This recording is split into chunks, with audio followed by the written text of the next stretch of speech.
Good morning Swati, good morning Chhaya, good morning Shivani. Is everything okay?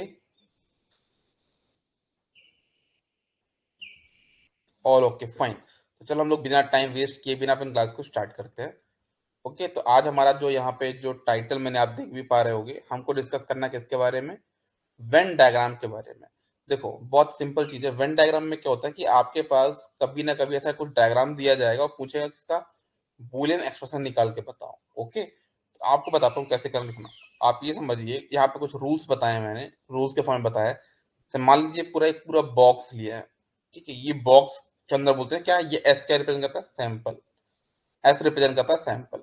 और उस sample के अंदर मेरे पास एक यहाँ पे का सर्कल बना दूं, है ना, और इस सर्कल के अंदर पूछूं मैं कि कौन सी वैल्यू है। अगर मैं लेता हूँ ए, तो इस सर्कल के अंदर पूरी कौन सी वैल्यू है? ए। तो कोई पूछेगा कि इसका बूलियन फंक्शन क्या होगा, तो क्या बोलोगे? जो इस सैंपल के अंदर है, सैंपल के अंदर क्या है? ए, तो आप बोलोगे कि बूलियन फंक्शन की वैल्यू ए होगी। ओके, अब मैंने क्या किया, अगर मैं आपको बोलूं कि जो सैंपल था एस, ठीक है, अब मैं बोलता हूँ उस सैंपल में एस की सारी वैल्यू हम ले रहे हैं, हाँ, सैंपल की सारी वैल्यू ले रहे हैं, लेकिन किसको नहीं ले रहे हैं? सिर्फ ए वाली वैल्यू को छोड़ रहे हैं। देखना, पूरी वैल्यू मैं कंसिडर कर रहा हूँ यहाँ पे मैं सैंपल की सारी वैल्यू कंसिडर कर रहा हूँ, बट किसको कंसिडर नहीं कर रहा हूँ? इस बॉक्स जो ए है उसको कंसिडर नहीं कर रहा हूँ। तो उसको मैं क्या बोलूंगा? A complement. मतलब ए को छोड़ के सब कुछ, ए को छोड़ के बाकी सब कुछ, इसको हम बोलते हैं ए कॉम्प्लीमेंट। ठीक है, अब इस बार क्या है, मेरे पास सैंपल एस था, उस सैंपल एस के अंदर दो मेरे पास सर्कल है, दो सर्कल है। और उस सर्कल के अंदर मैं कौन से पार्ट पे इंटरेस्टेड हूँ? ये बीच वाले पार्ट पे। मतलब अगर देखा जाए बीच वाले पार्ट पे, तो हम क्या बोलेंगे कि जो बीच वाला पार्ट है ना, वो क्या है? ए का भी हिस्सा है इसमें और बी का भी हिस्सा है, हाँ या ना? अगर देखो आप ध्यान से, तो इसमें किसका फोकस है?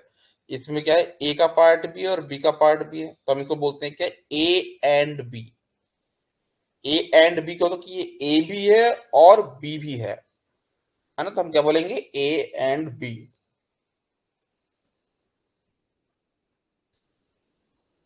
क्योंकि दोनों है, यहाँ पे क्या है? दोनों है, तो ए एंड बी। और ए एंड बी को हम क्या लिखते हैं यहाँ पे? A dot B. तो याद रखना, जब दोनों चीज दोनों में कॉमन होती है, उसको हम क्या बोल लिखते हैं? A dot B. जब दोनों में कोई चीज कॉमन होती है तो, ठीक है, इसको हम लिखते हैं क्या? A dot B. अब देखना, अगेन मेरे पास सैंपल एस था, इसके अंदर दो सर्कल हैं। अब इस सर्कल में मेरा फोकस कहाँ पे है?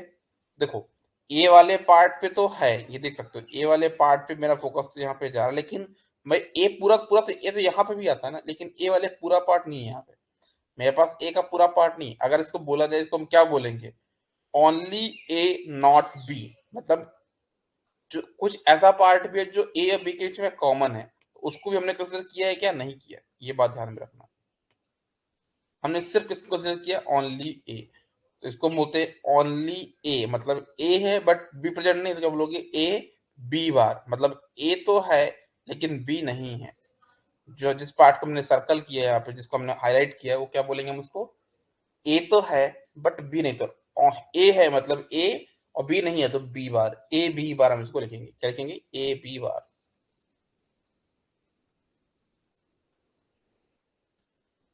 यहां तक क्लियर है क्या सभी को?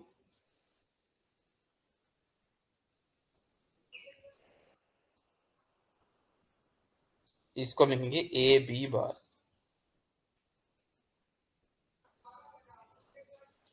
Okay, next.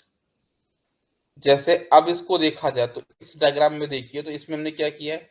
ए को लिया है क्या? ए को नहीं लिया, पूरा पूरा बी को। तो हम लिखेंगे, क्या बोलेंगे? ओनली बी नॉट ए।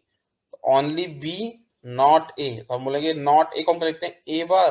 और बी यहाँ पे है तो ए बार बी हम इसको लिखने वाले हैं। अगर इस डायग्राम को देखा जाए, दो पार्ट है। जो ये वाला पार्ट है, इसको हम क्या बोलते हैं? Only A not B. दूसरा वाला जो पार्ट, इसको हम बोलेंगे ओनली बी नॉट ए। तो पहले वाले बोलते हैं क्या? ओनली ए नॉट बी, तो ए बी बार हो जाएगा ये। और ये बन जाएगा क्या? ओनली बी नॉट ए, तो ए बार बी। तो इन दोनों को सम करो तो आपका इसका आंसर ये हो जाएगा। अब ये क्वेश्चन बनता है आपके पास ये जो डायग्राम बना है वो कौन से गेट को रिप्रेजेंट करता है, क्या बोलोगे? बताओ सभी लोग मुझे, जो सिक्स्थ वाला जो वेन डायग्राम है वो कौन से गेट को रिप्रेजेंट करता है, बताइए। जो यहाँ पे मैंने सिक्स्थ वाला वेन डायग्राम है, ये कौन से गेट को रिप्रेजेंट करता है, इसका आउटपुट कौन से गेट के सिमिलर है, इसका आउटपुट कौन से गेट के सिमिलर है? इसका आउटपुट आपका एक्स और गेट के सिमिलर है, ठीक है ना, याद रखना। इसका जो आउटपुट है ना, वो किसके सिमिलर है? एक्स और गेट के सिमिलर है। तो ये क्वेश्चन हमें बन चुका है ना। वेन डायग्राम में ऐसे भी क्वेश्चन बनते हैं। Okay, well done. ठीक है, आगे बढ़ते हैं।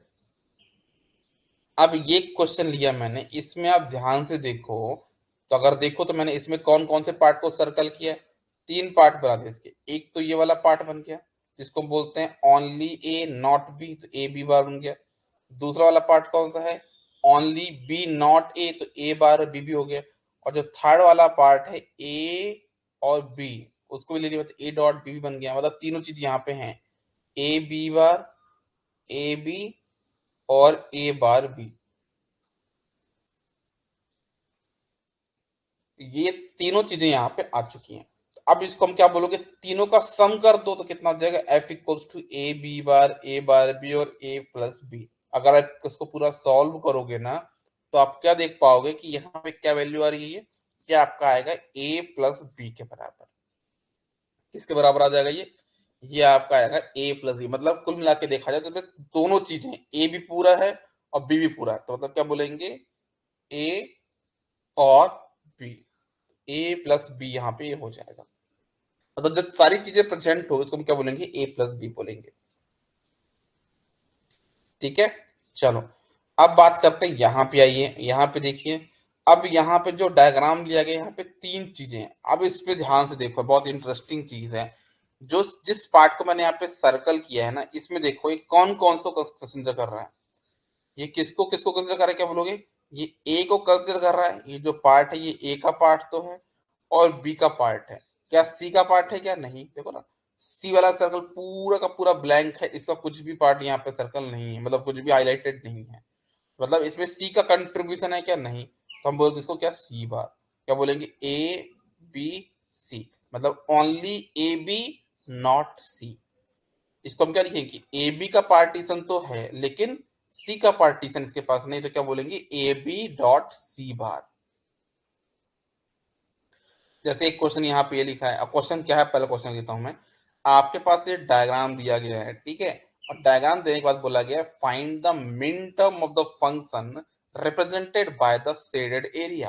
आपका जो डायग्राम दिया गया है उसमें से जो शेडेड एरिया है उसको बूलियन फंक्शन बनाना है, और उसके बाद आपको उसके मिन टर्म भी बताना है।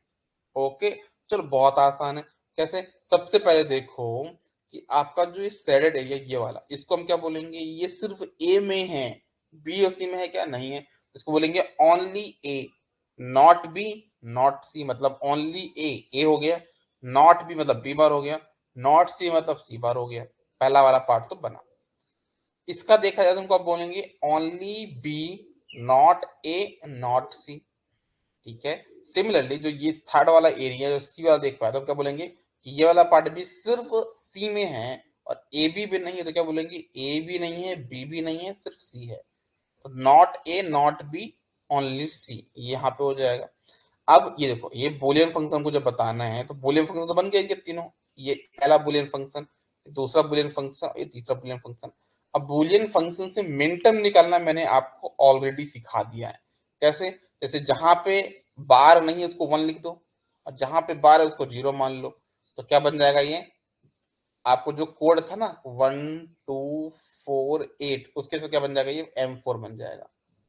क्या बन जाएगा? M4 बन जाएगा। ये क्या बन जाएगा? इसको देखो तो अगेन इसको भी कर लो, क्या 1 2 4। तो देखो यहाँ पे क्या आ रहा है? ओनली टू वाला आ रहा है, तो क्या बोलोगे? इसको M2 बन जाएगा ये। इसका भी देखो तो 1 2 4, तो यहाँ पे क्या है? 2 4 तो जीरो है, तो वन आपका आ जाएगा, तो M1। तो आपके जो मिन टर्म बन रहा है कौन कौन से बन रहे हैं? 1 2 एंड 4 आपके मिन टर्म बन जाएंगे, तो यही आपका आंसर होगा।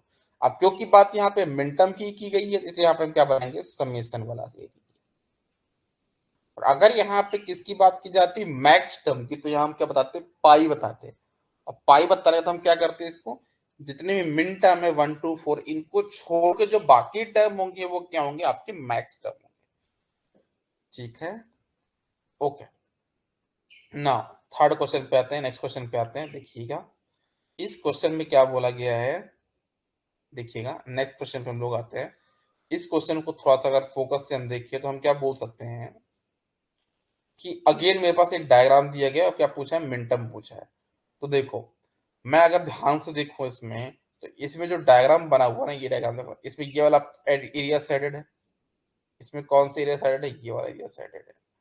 तो अगर देखा जाए तो इसको हम क्या बोलेंगे, इसको हम बोलेंगे, हम बोलते हैं कि भाई ओनली ए ओनली बी, क्या बोलते हैं कि और ए बी, ए और बी का जो बीच का एरिया वो है, या ऐसा ही बोल सकते हैं, इसको दो पार्ट में डिवाइड कर सकते हैं। जो बीच वाला एरिया है उसको हम दो पार्ट में डिवाइड करते हैं, एक रेड वाला एक ग्रीन वाला।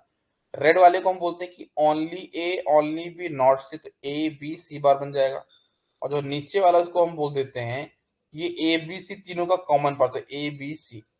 अब दोनों का सम कर दो तो क्या बन जाएगा, A B C plus A B C bar. इसमें से सी बार अगर मतलब ए बी आपका कॉमन आ जाएगा तो क्या आ जाएगा, सॉल्व करने पे ए बी, मतलब ओनली ए बी, ये आपके पास यहाँ पे आ जाएगा इस क्वेश्चन का आंसर।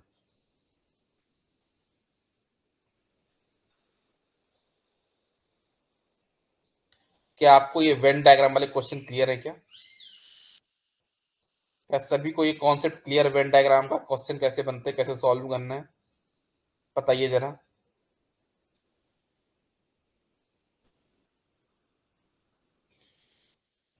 Okay fine. चलो अब हम आगे बढ़ते हैं। एक आता हमारे पास होता है के मैप। के मैप का काम क्या होता है, इसका पर्पस क्या है, इसको हमने क्यों बनाया है, वो सारी सारी चीज हम लोग यहाँ पे डिस्कस करने वाले। बहुत इंपॉर्टेंट चीज, मतलब ये मान लीजिए डिजिटल इलेक्ट्रॉनिक्स का हार्ट है ये। अगर आपको ये चीज नहीं आती है, मतलब आप बहुत ज्यादा स्ट्रगल करने वाले हो। तो हम लोग यहाँ पे पूरा डिटेल में डिस्कस करने वाले हैं, किसके बारे में, के मैप के बारे में। ओके, पहली बात तो के मैप का के मैप नाम क्यों पड़ा, क्योंकि इसको हम बोलते हैं कार्नोफ मैप। अब यहाँ पे मैप का मतलब क्या होता है, नक्शा। ये भी एक मैप है जिसके थ्रू हम चीजों को सॉर्ट करेंगे, सिंप्लीफाई करेंगे। ये एक मैप की तरह होगा। मैप मतलब क्या, जो सारी चीजें डिफाइन हो जाए कि यहाँ पे मध्य प्रदेश, यहाँ पे छत्तीसगढ़, यहाँ पे ये, यहाँ पे ये, एक चीज को फिक्स हो गई, डिफाइन हो गई है। आप वहां पे जाके चीजों को सिंप्लीफाई करो, उसको हम बोलते हैं मैप। इसको कार्नोफ ने कोई मैप बनाया, किसके लिए बनाया, बूलियन एक्सप्रेशन को सिंप्लीफाई करने के लिए। अच्छा, बूलियन एक्सप्रेशन को सिंप्लीफाई करने से होगा क्या, वो मैं आपको दिखाता हूँ। जैसे मान लो कोई आपके पास डिजिटल सर्किट है, ठीक है, उसमें आपके पास तीन इनपुट हैं, ए बी सी।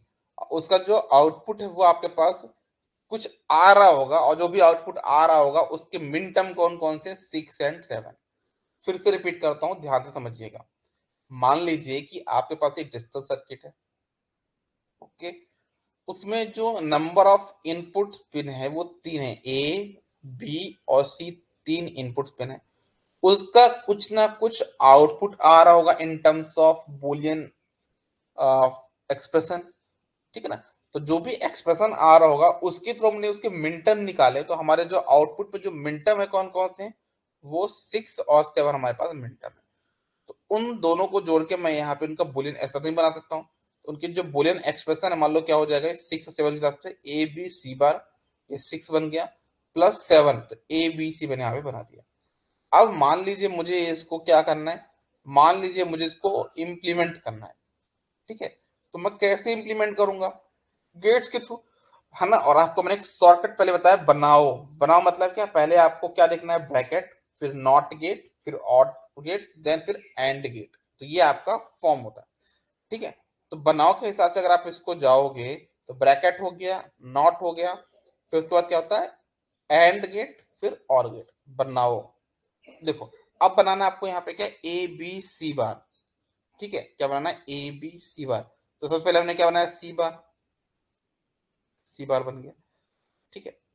अब सी बार के बाद यहाँ पे सी बार तो बन गया, इसमें ए बी का मल्टीप्लाई करना है, मतलब ये किसको रिप्रेजेंट कर रहा है, मल्टीप्लीकेशन, एंड गेट को। तो यहाँ पे मैंने एक एंड गेट बनाया, उसमें ए बी और सी बार इनपुट दे दिया। फिर मैंने दूसरा एक एंड गेट लिया, उसमें दिया ए बी सी इनपुट दे दिया। और मुझे सम करना था तो मैंने यहाँ पे और गेट लगा दिया। तो यहाँ पे एक छोटा सा क्वेश्चन लिया था मैंने, उसकी हिसाब से मैंने करके देखा तो मुझे क्या पता चला कि इस बुलियन एक्सप्रेशन को मुझे बनाने के लिए इतने गेट लग गए। कितने गेट लग गए? पहली बात तो मुझे यहाँ पे एक ऐसा गेट लगा जिसमें 3 इनपुट रिक्वायर्ड है, ए 2 3, 1 2 3। मुझे 3 इनपुट वाले गेट की रिक्वायरमेंट हुई यहाँ पे, जो कि थोड़ा कॉस्टली आते हैं। 2 इनपुट होता तो थोड़ा सस्ता बन जाता।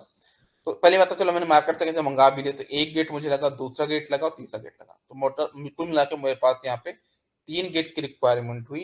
अगर कोई पूछे कितना प्रोपोगेशन डिले हुआ तो वही बता देता हूँ मैं।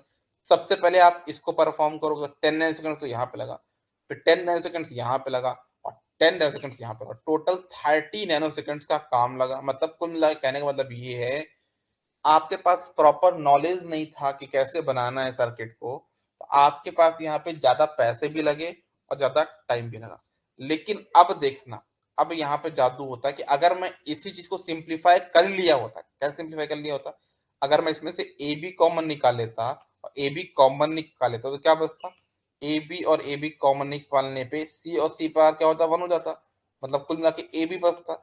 ए बी कैसे बनाता हूँ मैं, यहाँ पे सिर्फ एक एंड गेट लेता, ए और बी इनपुट आउटपुट आता, ए बी आता। मतलब कुल मिला के ये वाला डायग्राम, ये वाला डायग्राम तो सेम ही कह रहा है क्योंकि दोनों का आउटपुट सेम ही आ रहा है। लेकिन हुआ क्या, इसको बनाने के लिए मुझे कितना पैसा भी खर्च करना पड़ा और टाइम भी लगा ज्यादा। लेकिन इसमें क्या है, सिर्फ 10 नैनो सेकंड में हमारा इजिली आउटपुट यहाँ तक आ गया। तो कहने का मतलब ये है कि जब तक हमको कोई चीज बनानी है, शिवानी का डाउट है सर वेन डायग्राम में इतनी वैरायटी रहती है कि और भी रहती हैं, बस इतना ही है जितना मैंने कराया वो ही है, उसके आगे तो क्वेश्चन भी ज्यादा नहीं होंगे, सारे क्वेश्चन वैसे ही रिपीट होते हैं। ठीक है, मैंने 2 वेरिएबल भी लिया था, 3 वेरिएबल भी लिया था, दोनों थ्रू मैंने करा दिया था। ठीक है, इतना ही है, ज्यादा आपको नहीं है उसमें। ओके, तो हम यहाँ से क्या डिस्कस कर सकते हैं, क्या एक कंक्लूजन निकाल सकते हैं कि भाई अगर हमको के मैप, देखो के मैप क्या करने वाला था, जो चीज मैंने अभी यहाँ पे किया मैन्युअली किया, कैसे एक बुलियन एक्सप्रेशन को बहुत आसानी से सिंप्लीफाई करके सामने रख दिया और उसको मैंने यहाँ पे आ, कम से कम टाइम में कम से कम कॉस्ट पे बना के रख दिया। लेकिन जो भी काम मैंने यहाँ पे किया, जो भी सिंप्लीफिकेशन मैंने किया, वो क्या किया, मैन्युअली था। कैसे था वो, मैन्युअली कि मुझे खुद से दिमाग लगा के देखना पड़ गया कि भाई सिंप्लीफाई हो रहा है कि नहीं हो रहा। लेकिन हर टाइम मैं अपने दिमाग से थोड़ा कर पाऊंगा, मुझे सेट ऑफ रूल्स चाहिए, मुझे कुछ सेट ऑफ रूल्स चाहिए जिनको मैं फॉलो करूं तो मैं कहां तक पहुंच जाऊं, सबसे मिनिमम सिंप्लीफिकेशन पे। मतलब कि उससे आगे सिंप्लीफिकेशन पॉसिबल नहीं है ना। अगर मैं ये चाहता हूं कि मेरा पैसा कम खर्च हो, तो मैं ऐसा चाहूंगा ना कि कोई कितना भी बुरी एक्सप्रेशन हो, मैं उसको इतना आसान सिंप्लीफाई कर लूं कि उससे आसान कोई कर ही ना पाए सिंप्लीफाई, है ना। तो वो चीज मुझे यहाँ पे ध्यान में रखनी होगी और उसी के लिए हमारे पास किसका यूज होता है, के मैप का यूज होता है। अब के मैप का यूज कैसे होता है देखना।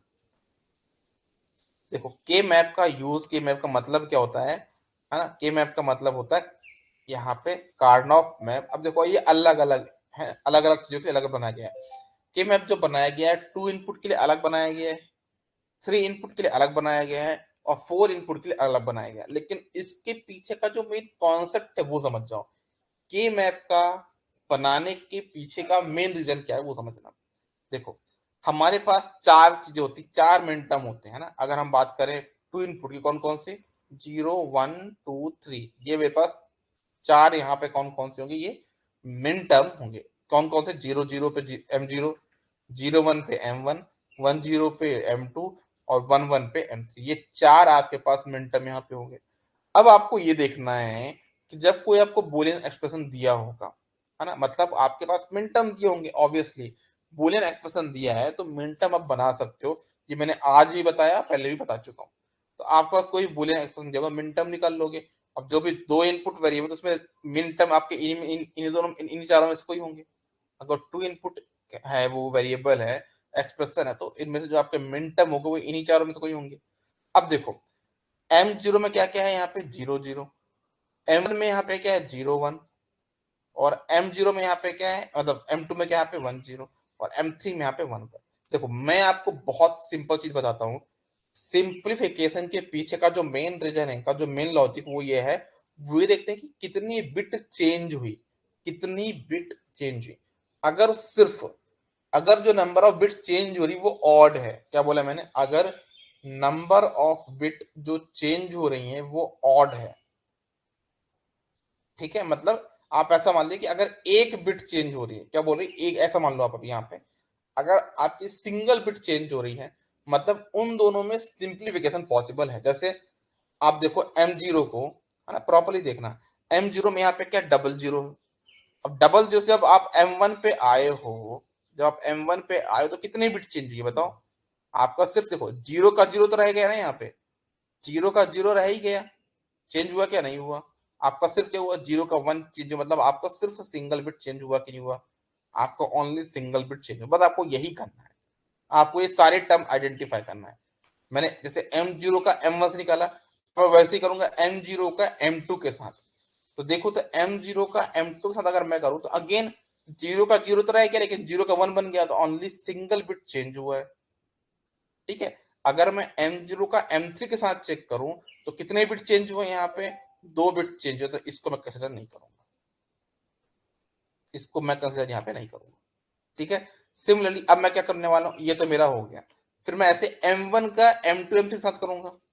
जैसे मैं m1 का m2 3 के साथ करूं तो मैं देख सकता हूँ यहाँ पे m1 का m2 m3 के साथ चेक करूं तो m1 का क्या m2 के साथ चेंज हो रहा है क्या, नहीं, m1 का m2 के साथ नहीं हो रहा, क्योंकि इसमें दो बिट एक साथ चेंज हो रही है। देखो ना आप, आपकी इन दोनों की दो बिट एक साथ चेंज हो रही है, जो जीरो था वो वन बन गया, जो वन बन गया वो जीरो बन गया, मतलब m1 और m2 आपस में सिंप्लीफाई नहीं हो सकते।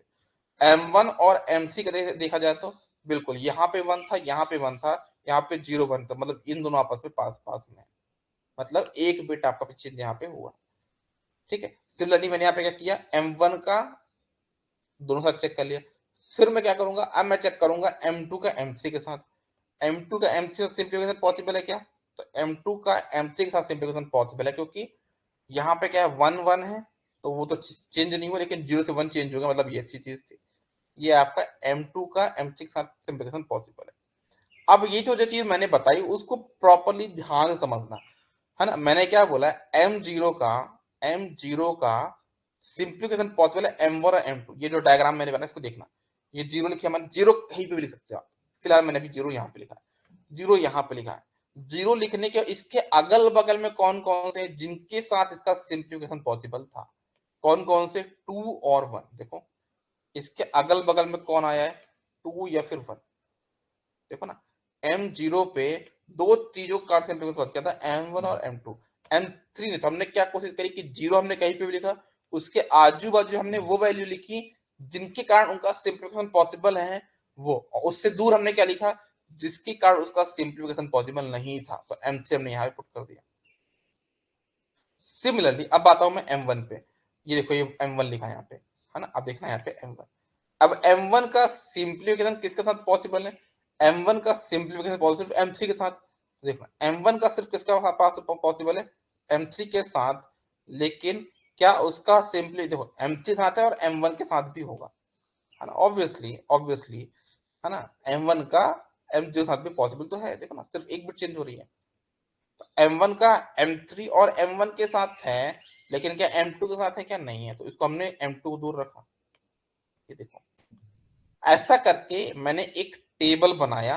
देखो है ना, जो मैंने बताया ना टेबल के बनाने के पीछे का रीजन क्या है, टेबल कैसे बनाई गई है ना, ओनली सिंगल बिट चेंज होनी चाहिए, ठीक है ना। उनको ध्यान में रखते हुए मैंने क्या रखा है यहाँ पे अपना, उनको ध्यान में रखते हुए मैंने क्या बनाया यहाँ पे अपना, ये अपना और गेट बनाया, मतलब आपका के मैप बनाया, ठीक है। अब आपको इनमें से कोई एक भी याद कर सकते, ये वाला याद कर लो, ये वाला याद कर लो, याद कर लो। तो मैंने यहाँ पे हाईलाइट किया ये वाला, क्योंकि मैं इसी को याद करने वाला हूँ। कैसे, जीरो वन टू थ्री, फिर से याद करके देखना आप लोग। आपको लिखना है यहाँ पे ऐसा लाइन ड्रॉ करना है, ये हो जाएगा A B, zero one zero one, ठीक है, ये हो जाएगा, इतना तो कर लोगे। फिर यहाँ पे कोडिंग करनी नीचे बिल्कुल साइड में, zero one two three, that's it, मतलब इतना आपको याद रखना है। अब इसके बाद कोई भी क्वेश्चन मुझे दे दो टू इनपुट का, बहुत आसानी से मैं सॉल्व कर लूंगा, ठीक है। सिमिलरली जैसे मैंने टू इनपुट के लिए बनाया, वैसे मुझे थ्री इनपुट के लिए बनाना होगा, लेकिन ये जो सिंपल जो है ना वन बिट चेंज, इससे कोई मतलब नहीं है। आप तो डायरेक्टली आ जाओ किस में, आप डायरेक्टली आ जाओ, जो टेबल आपको याद रखनी है। तो 3 इनपुट के लिए जो आपको टेबल याद करनी है वो ये वाली टेबल है। कौन कौन सी लिखना है, ए बी साथ में लिखना है और सी यहाँ पे लिखना है। फिर यहाँ पे क्या लिखना है, 00 01 11, याद रखना है। यहाँ पे क्या है 11 है, यहाँ पे क्या है 11 11 10। फिर से रिपीट करता हूँ, देख रहा कैसे लिखना है। पहले ऊपर लिखना है यहाँ पे ए बी और यहाँ पे हो गया सी। यहाँ पे लिखना है क्या, 00 01 11 10। यहाँ पे हो जाएगा 0, यहाँ पे हो जाएगा 1। अब नीचे छोटा कोडिंग हम कैसे लिखते हैं, 0 1 2 3, है ना। इसको ड्रॉप करना है, यहाँ पे कुछ लिखना, यहाँ पे है ना 4 5 फिर 6 7। ऐसे आपको यहाँ पे इसको याद रखना है। मैंने आपको इसको नहीं याद करना, आप इसको भी याद मत करना। ऐसा क्यों बोल रहा हूं मैं, उसके पीछे का लॉजिक, क्योंकि आपने जो M2 जो 2 वेरिएबल वाला याद किया तो वो भी सिमिलर ऐसे कुछ था, कैसा 0 1 2 3। तो सिमिलैरिटी के बेस पे आपको कोई भी एक याद रख सकते हो। ऐसा नहीं कि आप इसी को याद करो, मैंने जो याद किया वो मैं आपको सिखा रहा हूँ। आप इसको याद रखो तो काम बन जाएगा आपका, या फिर आप इसको भी याद करो तो कर सकते हो, उससे भी सारे क्वेश्चन सॉल्व हो जाएंगे और इससे भी सॉल्व हो जाएंगे। बस ये कंफ्यूजन नहीं होना चाहिए, है ना, कि भूल जाओ कि सर यहाँ पे क्या था वहां पे क्या था। इसके लिए आप ये वाले टेबल को याद रख सकते हैं। ठीक है, फिर से रिपीट करो, क्या लिखना है, ए बी यहाँ पे सी, 00 01 11 10। यहाँ पे लोग कंफ्यूज होते हैं, यहाँ पे 1 जो लेते हैं 11 यहाँ पे देते हैं, तो ऐसा मत करना। थर्ड वाले पे 11 है, लास्ट वाले पे 10, फिर यहाँ पे 0 यहाँ पे 1, 0 1 2 3, फिर एक छोड़कर 4 5 एंड 6 7। ये आपका 3 इनपुट का मैंने यहाँ पे टेबल बना दिया। अब हम आते हैं कहाँ पे, 4 इनपुट वेरिएबल कैसे बनाएंगे, तो वो भी बना के दिखाए तो देखना आप लोग। 4 इनपुट कैसे होगा, ए बी सी डी। जो चीज अभी आपने इसके पहले लिखी थी 0 0 0 1 1 1 1 0, सिमिलर चीज यहाँ पे लिखना है आपको, 0 0 0 1 1 1 एंड 1 0। इतना तो हो जाएगा। फिर इसके बाद क्या करना देखना, प्रॉपरली ध्यान से माना, कोडिंग कैसे लिखेंगे, 0 1, फिर एक छोड़ के 2 नीचे लिखना, 2 3, फिर 4 5, एक छोड़ के 6 7 8, एक लाइन पूरा छोड़ दिया आपने यहाँ पे ना, 8 9 10 11, फिर यहाँ पर 12 13, फिर नीचे आके 14 15। तो ये आपको कोडिंग थोड़ा सा याद करना पड़ेगा यार। ठीक है, ये आपका 4 इनपुट हो गया। 3 इनपुट का भी कैसे, ए बी सी, जो अभी थोड़ी देर पहले बताया मैंने, 0 0 0 1 1 1 एंड 1 0। ये आपका 0 1 है, यहाँ पे कैसे लिखोगे, 0 1 2 3 4 5 6 7। तो ये आपका 3 इनपुट के मैप बन गया। 2 इनपुट कैसे बनेगा, 0 1 2 3। ठीक है, ये आपका बन गया। अब रूल्स फॉर ग्रुपिंग, हमको जो ग्रुपिंग करने है उसके रूल्स क्या देखना, समझना आप लोग। हमारे जो 2 इनपुट्स के जो रूल्स हैं वो कैसे होंगे देखना। अब हमको जो ग्रुपिंग बनानी है, हमको यहाँ पे ग्रुपिंग बनाना है, सिंप्लीफाई करना मतलब ग्रुप बनाना है। तो याद रखना, जो ग्रुप बनाना है वो हमेशा 2 के ऑर्डर में बनेंगे या फिर 2 की पावर में बनेंगे। जैसे कि 2 की पावर 0 1 का ग्रुप बन सकता है, 2 की पावर 1 मतलब 2 का ग्रुप बन सकता है, 2 की पावर 2 मतलब 4 का ग्रुप बन सकता है, 2 की पावर 3 मतलब 8 का ग्रुप बन सकता है, 2 की पावर 4 मतलब 16 का भी ग्रुप बन सकता है। ग्रुप हम जिनका बनाने वाले हैं किसका बनाएंगे, 1 का ग्रुप बनाएंगे। किसका, 1 का, मतलब हमको मिन टर्म के थ्रू बनाएंगे तो 1 का ग्रुप बनाएंगे। अगर हमको क्या बनाना, मैक्स टर्म का कोई एक पर्सन बनाना तो हम क्या करेंगे, वहां पे 0 ग्रुप बनाए। तो 0 भी आपको सीखना नहीं, 0 बाद में सिखाऊंगा मैं, पहले आपको बताता हूँ कौन सा मिन टर्म का बताता हूँ ना, मैक्स टर्म आपको बाद में बताऊंगा। अच्छा, जब हम ग्रुप बनाएंगे तो ऐसा होता है कभी कि हमारे पास 8 का ग्रुप बन रहा है, किसका बन रहा है, 8 का। और 8 का जब ग्रुप बना था वहां पे 4 का और 2 का ग्रुप अब मत बनाना, क्योंकि वो ऑलरेडी 8 का बन रहा है। तो वहां पे उसके नीचे क्या को बनाओगे आप, है ना। आप ऐसा कोशिश करो कि जो ग्रुप बने वो ज्यादा से ज्यादा बड़ा बने। Size of the group should be larger. आपको थोड़ा सा भी कहानी टाइप की चीजें लग रही होंगी, जिनने पहले नहीं पढ़ा है, तो कोई घबराने की बात नहीं है। मैं आपके थ्रू यहाँ पे क्वेश्चन सॉल्व कराऊं तो उससे चीजें क्लियर हो जाएंगी। ठीक है ना, एक क्वेश्चन अपन ले लेते हैं यार, ज्यादा टाइम वेस्ट नहीं करते। ये क्वेश्चन मैंने ले लिया, और क्वेश्चन कैसा लिया, तो बहुत सिंपल क्वेश्चन लिया मैंने। 2 वेरिएबल लिया, कौन कौन सा यहाँ पे कैसे समझ में कि 2 वेरिएबल है, ए और बी लिखा है, तो समझ गया 2 वेरिएबल ए और बी, और उसके कौन कौन से मिन टर्म है, 0 1 2। अब मुझे इसको सिंप्लीफाई करके बताना कि मैं इसको कितने गेट में कितने सिंपली मैं इसको एक्सप्रेशन में सॉल्व कर सकता हूँ। कैसे करूंगा देखना, ठीक है। अब ये देखो, मैंने सबसे पहले क्या किया, यहाँ पे टेबल बनाया, टू वेरिएबल का टेबल बना दिया। कैसे, ए बी 0 1 2 0 1, इतना कर लिया। इतना करने के बाद क्या किया मैंने, देखना, इतना करने के बाद क्या किया मैंने, वैल्यू पुट कर दी। यहाँ पे क्या है, 0 1 2 3। अब आपका जो मिन टर्म का दिया 0 1 2 कर दिया, यहाँ पे 0 1 तो 0 1 और 2 मैंने यहाँ पे लिख लिया, ठीक है। 0 1 2 मैंने यहाँ पे कौन सी वैल्यू पुट कर ली, 1 1 वैल्यू पुट कर ली। अब देखो इनकी ग्रुपिंग बनानी है, तो अगर मैं ध्यान से तो ग्रुप बन रहा है ना, इसका ग्रुप कैसे बन रहा है, एक दो का ग्रुप बनाना है मुझे। देखो ग्रुप कैसे बनते हैं, 2 की पावर 1 का ग्रुप बनता है, मतलब एक का ग्रुप बन सकता है, और 2 का ग्रुप बन सकता है, 4 का ग्रुप बन सकता है। तो यहाँ पे 4 ग्रुप बनने थे, क्योंकि यहाँ वैल्यू 0 है, तो 4 का ग्रुप तो बनेगा नहीं, तो 2 का ग्रुप ट्राई करते हैं। तो एक 2 का ग्रुप ये बन गया, एक आपका 2 का ग्रुप ये बन गया, ठीक है, और एक 2 का ग्रुप आपका ये बन गया। बोलो सर 1 तो पहले इसके अंदर हो, तो कोई दिक्कत नहीं, आप दोबारा उसको कंसिडर कर सकते हो। हाँ? कोई चीज अगर पहले कंसिडर हो गई है, अगर वो दूसरा कोई ग्रुप बनने में हेल्प कर सकता है तो हेल्प कर सकता है। तो एक ग्रुप आपका ये बन गया, है ना। अब ये दो ग्रुप बन गए, अब इनको सिंप्लीफाई कर लो। अगर जो पहला वाला उसको क्या, देखो देखो इसे ध्यान समझना, इसमें ये जो ऊपर दो वैल्यू किसकी है, ए की वैल्यू है, और ये दोनों वैल्यू बी की वैल्यू है। तो अगर ध्यान से देखा जाए ना, देखा जाएगा ध्यान से, तो यहाँ पे ए की तो दोनों वैल्यू चेंज 0 1 है, ए की वैल्यू चेंज हो गई, लेकिन क्या बी की वैल्यू चेंज हुई है, क्या देखो यहाँ पे बी की वैल्यू यहाँ पे देखो 0 ही है, बी की वैल्यू चेंज नहीं हुई, इसको हम देंगे बी बार, इसको हम क्या लिख देंगे बी बार, क्योंकि इस समय ए की वैल्यू तो चेंज हो गई, देखो ना ए की वैल्यू क्या पे 0 और 1, ये तो चेंज हो गया, लेकिन बी की वैल्यू चेंज हुई क्या, नहीं, बी की वैल्यू क्या थी 0, बी की वैल्यू 0 मतलब क्या, बी बार आपके पास यहाँ पे बन जाएगा। सिमिलरली अगर ये वाले जो हमने मैपिंग का इसको देखे तो क्या बनेगा, ये देखो इसमें, इसमें आपका बी की वैल्यू तो चेंज हो गया, लेकिन ए की वैल्यू 0 फिक्स है, तो क्या बन जाएगा ए बार, ये बन जाएगा ए बार। तो आपका जो आउटपुट होगा क्या होगा, ए बार प्लस बी बार। इसका जो मिनिमम सिंप्लीफिकेशन जो पॉसिबल है वो होगा क्या है, ए बार प्लस बी बार।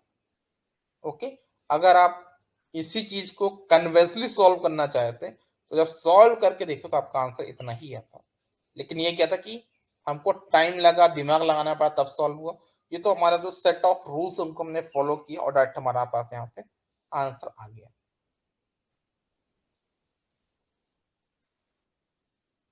बोलो जरा, सबको यहाँ तक क्लियर है क्या?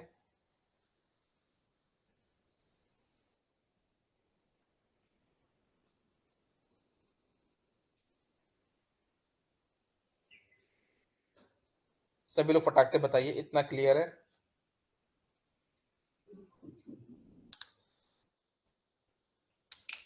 ओके, चलो आगे बढ़ते हैं, कुछ नए क्वेश्चंस लेते हैं। नया क्वेश्चन लिया और उसमें मैंने क्या किया, जो वेरिएबल थे वो बढ़ाए। कौन कौन से वेरिएबल दिखे मैंने, एक दो तीन, 3 इनपुट वेरिएबल मैंने टेबल बना लिया। देखो टेबल तुरंत बना लिया है ना, कैसे, 0 0 0 1 1 1 0 0 1 0 1 2 3 4 5 6 7, इतना मैंने कर लिया। यहाँ पे वैल्यू कौन कौन सी है, 0 1 6 7, तो 0 1 6 7 पे हमने वैल्यू पुट कर, देखो 0, सॉरी, यहाँ पे 0 है, यहाँ पे 0 1, फिर 6 7, तो ये 6 और 7, ये मैंने वैल्यू पुट कर ली। अब मुझे क्या करना है, इसको सिंप्लीफाई करना है। तो बहुत आसानी का टेबल बनना, कैसे टेबल बनेगा, एक तो दोनों का टेबल ये वाला बन रहा है ना, एक टेबल ये बन रहा है, ठीक है, और एक कहाँ बन रहा है, एक ये बन रहा है। अब इसको सिंप्लीफाई कर लो। कैसे सिंप्लीफाई करना है, मतलब कैसे कैसे एक्सप्रेशन कैसे लिखोगे आप, बताया ना मैंने आपको कैसे बताया, देखना देखना, यहाँ पे कौन से लिखी है, ए बी, यहाँ पे लिखा सी। अब देखो ये जो वैल्यू लिखी है वाली वैल्यू, इसमें अगर ध्यान देखा जाए तो इसमें सी की तो दोनों वैल्यू चेंज हो गई, तो सी यहाँ पे नहीं होगा, लेकिन ए बी की वैल्यू तो फिक्स है, कितना, 0 0, तो इसको हम बोलेंगे क्या, ए बार बी बार, ये हो जाएगा A bar B bar. Similarly ये वाले टेबल के लिए देखा जाए, ये वाला जो टेबल हमने बनाया, इसमें सी की वैल्यू चेंज हो गई, क्योंकि 0 1 था, चेंज हो गया सी1, सी की वैल्यू, लेकिन आपका ए बी की वैल्यू फिक्स है, क्या है, ए बी, मतलब क्या यहाँ पे हो जाएगा 1 1, मतलब क्या हो जाएगा, ए बी। अब इन दोनों का आप सम कर दो, आपका आंसर हो जाएगा। तो आपका आंसर कितना हो जाएगा, A bar B bar plus A B, मतलब इसका जो सबसे नॉमिनल एक्सप्रेशन जो हो सकता था वो ये है। That's it. इसके आगे आप इसको और ज्यादा सिंप्लीफाई नहीं कर सकते हैं, ठीक है।